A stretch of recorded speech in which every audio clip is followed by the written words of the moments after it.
Rev up your engines.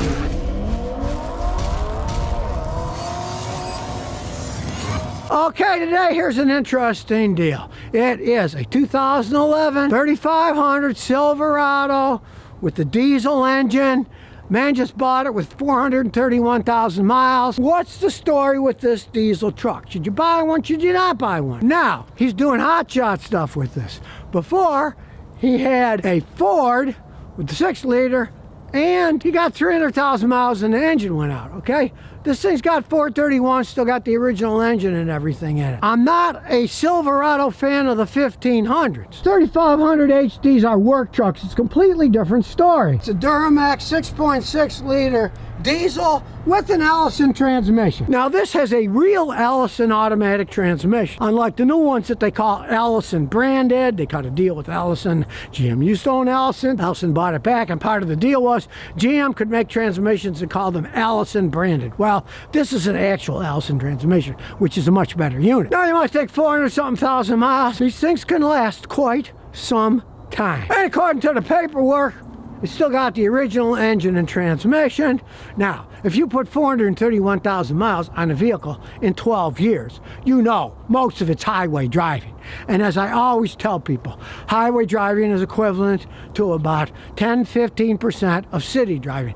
That's how those big old diesels going down the road, big 18-wheelers, can go over 1 million miles because it's all highway driving. If they were going stop and go in a city, they would not be lasting that long. They are diesels. Realize this, diesel fuel is kind of slimy, it's a lubricant. So unlike gasoline, the diesel motors, when they're made right, can last a lot longer because the diesel is a lubricant. Gasoline is kind of caustic and it will erode your bearings, where the diesel is more of a lubricant. So if they're made right, they actually do last longer. Now they have to be made right. There's no arguing that. There's more pressure in these things. You're always taking a gamble buying a used one if you don't have a mechanic check it out. But I'm going to put my fancy scan tool and we're going to do all kinds of tests on it anyway. He's got a code and he thinks that it is the NOx sensor. Now, we're talking NOx, not NOx, N-O-X, or oxides of nitrogen. That's a pollution. These are sort of like gasoline cars. We had oxygen sensors, they got NOx sensors, and on these, they go out about every 60 to 80,000 miles. It's kind of a design flaw, that's just how it goes. They're not all that hard to replace. You got to get the right one, because you got one and they sold them the wrong one at AutoZone, which is no surprise. I've had that happen. You've seen the videos I've made about it, how they did bad things to me. Well, that's the way it goes. But we're going to find out, did he waste his money on this 431,000 mile truck, or is it good? So we're going to get the scan tool out. Turn the key on. I like it. It has an actual key. Get the idiot lights on. And we're going to analyze this baby. And it's thinking, it read the VIN. Okay. Now it's going to give us the information. Product line. And here we go. Full topology scan. So here we go. It's going to go through the whole vehicle. All of the CAN, all of the control units.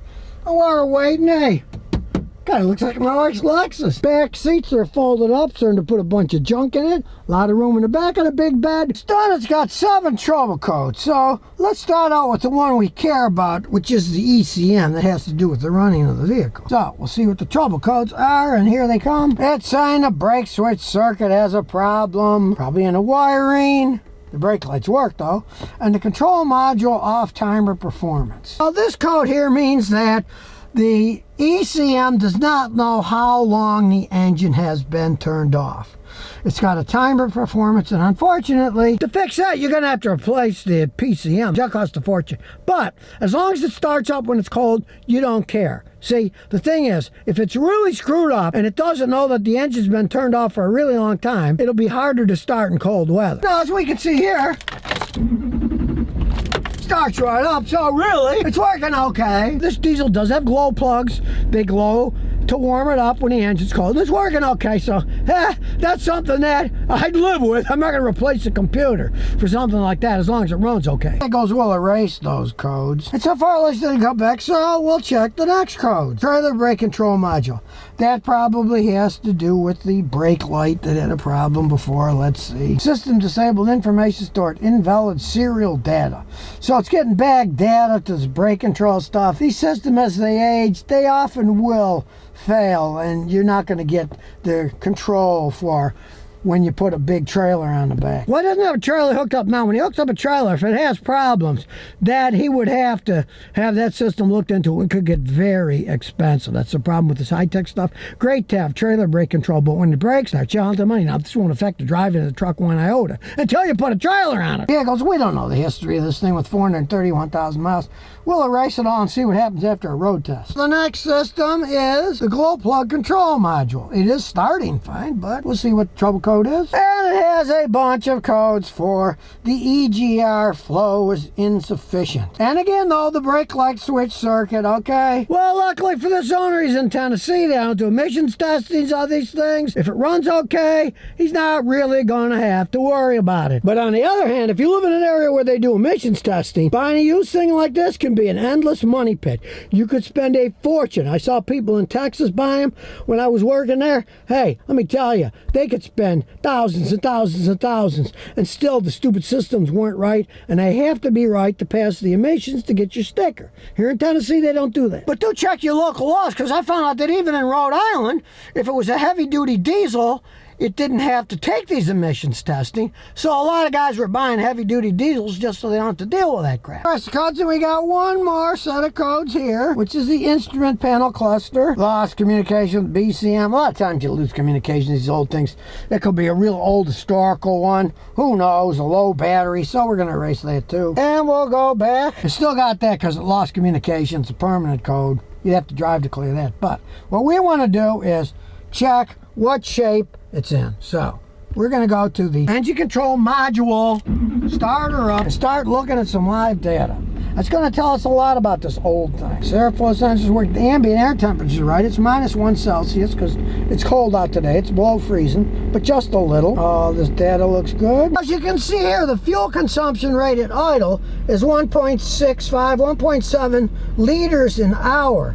That is not bad. It can sit for an hour, and it's only going to use like 1.6, 1.7 liters of fuel. Don't try that with a gasoline vehicle. It's going to use a lot more fuel than that. That's one of the reasons you see a lot of guys with big diesel trucks letting them idle. They don't use that much fuel while they're idling, where a gasoline vehicle would. All that data is pretty good. Look at transmission data. We step on the brake pedal, it works. So if it's talking about some kind of short, I don't see anything going weird. Take it off, it's released, it knows it's working, the lights work. Exhaust after treatment.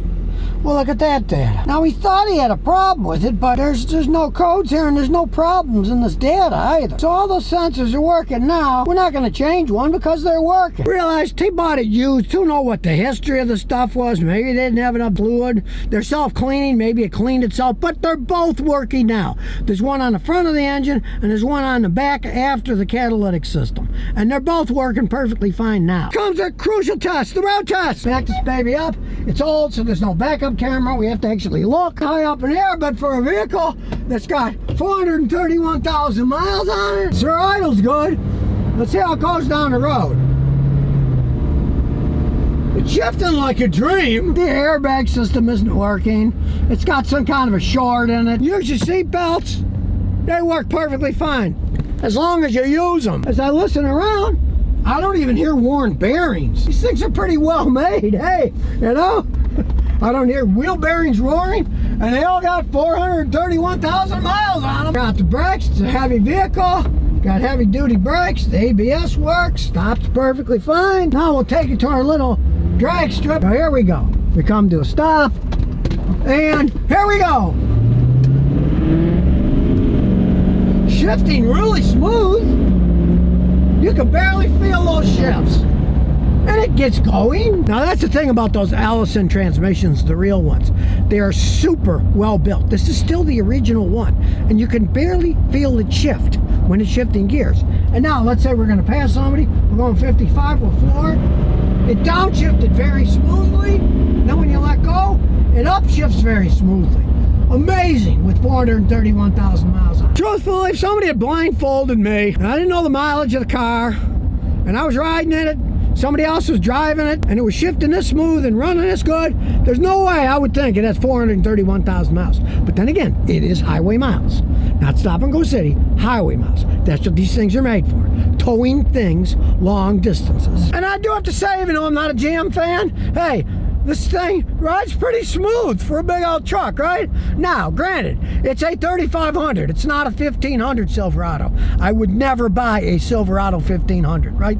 Unless it was like 2004 or older, when they still made them good. But this baby, and it's still in excellent shape. So it ran perfectly fine. Now realize these are gas hogs, right? He said going on the highway, just driving it, he drives relatively hard.